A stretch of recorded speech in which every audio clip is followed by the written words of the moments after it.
Hi, this is your mortgage guy, Dave Steinberg, and we're here to talk about appraisals.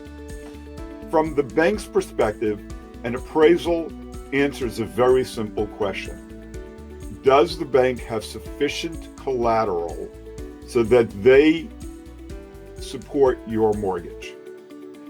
If you're paying $500,000 for a house, the bank wants to know whether or not that house is worth $500,000. Simple enough.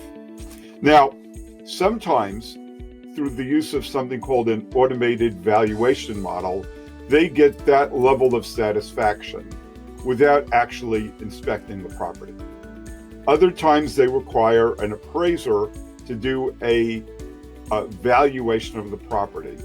And sometimes that valuation requires that they go into the property. Other times, just an external view is good enough.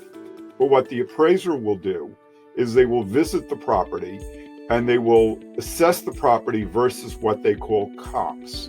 So they will find 3, 4, 5 other properties in the same general vicinity, and they'll say, how does my property compare to the other properties? So if I look at your property, if it's larger, you'll get additional value. If it's smaller, they'll look at room count, they'll look at conditions, and they'll look at your property relative to the market it's in. If the property value is supported, we're in great shape. If for some reason the property value is not supported, then we've got to go back and look at alternatives. And the best way of talking about that is one-to-one. One final point about appraisals. The appraiser is not a property inspector. He is not necessarily, or she is not necessarily, an expert on architecture or engineering or other factors that might go into the property condition, but they see what's in front of their noses. Sometimes when the appraiser goes into the property, they will note serious deficiencies in the property.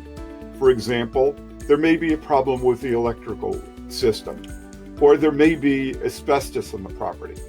Even though that is not the primary purpose of the appraisal, if an appraiser does note these kinds of issues, that will have to be addressed, and generally it will have to be addressed before you close.